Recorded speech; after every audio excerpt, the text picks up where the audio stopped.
안녕하세요. 미국의 최종금리가 얼마까지 올라갈 건지에 대한 그 이야기가 나와 있는 뉴스입니다.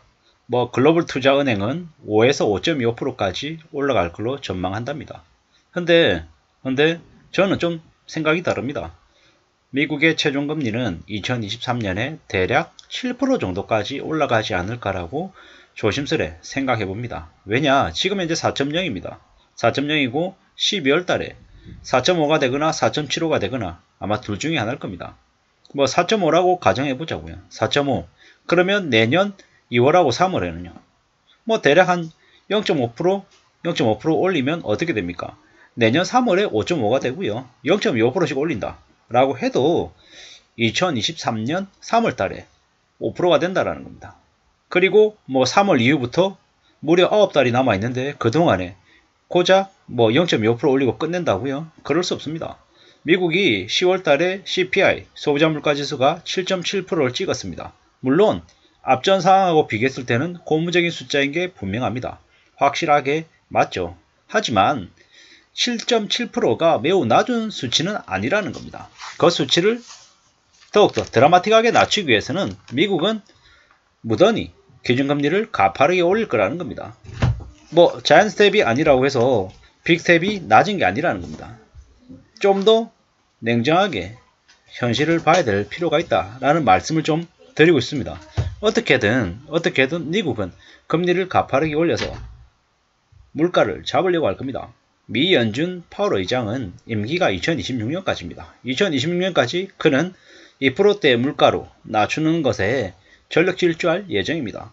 그러기 위해서 일정 부분 경기 침체도 용인할 거라고 저는 봅니다. 경기 침체가 심해지면 사람들이 소비하고 싶어도 지갑 사정이 안 좋아서 소비를 극단적으로 줄이게 되죠. 그러면 아무리 올라있는 물가를 알지라도 사람들이 안 사게 되면 어쩔 수 없이 가격을 내릴 수밖에 없죠. 그러면 그런 식으로 해서 물가가 잡힐 거다라고 보는 겁니다.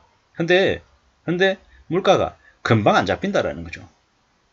기준금리가 미친듯이 올라간다라는 신호를 확인 또 확인 계속 그러고 난 이후에 한참 지난 다음에 물가가 내려갈 거라는 거죠.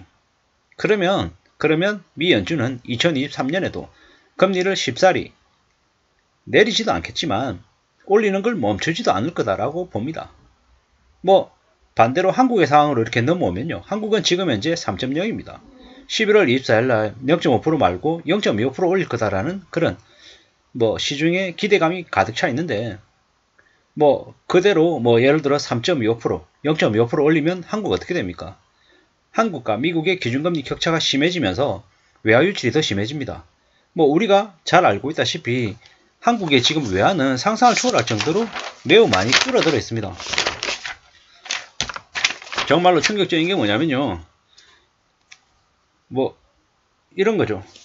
이제 제가 확인했더니 2021년 10월 달에 4,700억 달러였어요. 4,692억 달러요. 근데 2022년 9월 기준에 4,167억 달러로 줄었습니다. 무려 11개월 연속 계속 감소했습니다. 이게 한국의 처지입니다. 왜요? 한국과 미국의 금리 격차가 있다 보니까 해외 환투기 세력들의 먹잇감이 된 거죠. 근데 앞으로 어떻게 되겠습니까? 앞으로 계속 이럴 거다라는 거죠. 금리를 저따구로 찔끔찔끔 올리면 미국은 미친듯이 올리는데 한국은 조금 올리니까 더 이제 엉망이 되는 거죠. 근데 그러한 미국이 가파르게 금리를 올리는데 지금 벌써 내년에 5에서 한 5.25% 정도까지 올리고 그칠 거다라는 전망을 내놓으면서 마치 한국의 경제가 다시 살아날 수 있는 것처럼 미국이 금세 나아질 수 있는 것처럼 이렇게 분위기를 몰아간다라는 거죠. 근데 절대로 착각하면 안 된다라는 거죠. 금세 상황이 나아지지 않는다라는 말씀을 드리고 싶습니다.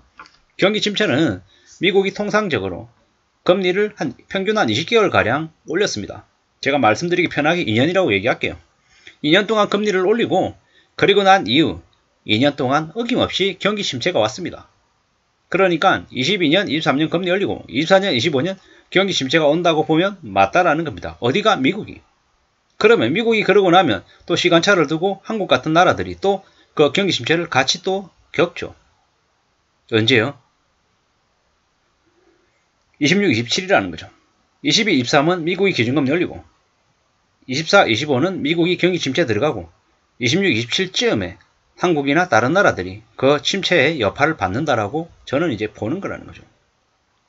뭐 이런 얘기들이 많습니다. 뭐 금세 괜찮아질 거다. 미국이 금리를 멈추기 시작하면, 금리 상승을 멈추면 금세 좋아질 것처럼 언론들은 떠들어댑니다. 근데 더 문제는 뭐냐면 금리 인상이 멈추고 난 이후에 그 이후에 진짜 제대로 된 경기 침체가, 경제 충격이 온다라고 봐야 되겠습니다. 미 연준이 물가를 잡기 위해서 경기 침체를 용인한다. 이는 무슨 얘기입니까? 물가를 잡는 게 절대로 쉽지 않다라는 겁니다. 현재 미 연준의 파월 의장은 1970년대 폴 버클을 빗대어서 얘기합니다. 인플레이션을 잡기 위해서 자기가 좀 더 가혹하지만, 좀 더 고통스럽겠지만 계속 올려야 된다라고 얘기하죠. 이 언론 뉴스에 나오는 것처럼 절대로 5에서 5.25%로 끝나지 않는다라는 거죠. 아마 이 5에서 5.25%는 언제 시점이다? 2023년 3월 정도의 수준일 것 같다라고 저는 생각을 합니다. 뭐 꽤 이제 어려운 거죠. 뭐 최종금리가 5.75까지 갈 거다. 이것 또한 너무 낮게 전망한 거다라고 봐야 되겠습니다. 뭐 2023년 한 3월쯤 되면 그러면 멈춘다고요? 그럴 리 없습니다. 미국은 최소한 7%까지는 갈 거다라고 저는 봅니다. 미국의 최종금리가 7%까지 가는 초강수를 둬야 물가가 아마 눈에 보이게 두드러지게 내려갈 것이기 때문입니다. 미국이 기준금리를 7%까지 가면 한국 어떻게 됩니까? 한국 뒤집어집니다. 한국은 2023년까지가 아니라 2024년까지 금리를 계속 올려야 될지도 모른다라는 거죠. 지금 한국은행의 저 누굽니까?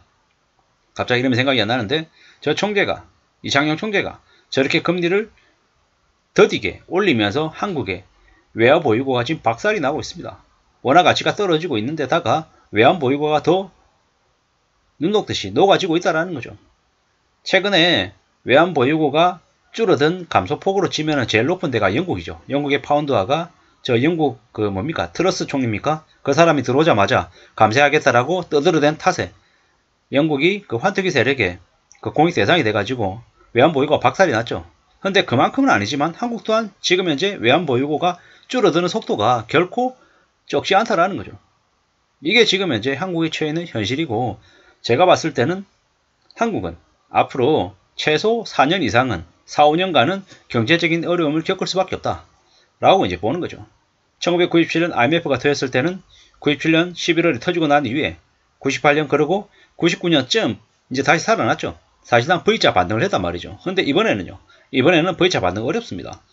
가늘고 길게 살아가는 걸 최우선으로 생각하고 어떻게든 앞으로의 그 경제 환란의 5년 기간을 잘 버틸 생각을 해야 될 것 같습니다. 그래야지만이 그 다음에 오는 다시 거품을 일으키는 그 시기 때에 또 기회를 가질 수 있지 않을까, 이런 생각들을 해봅니다. 이상입니다.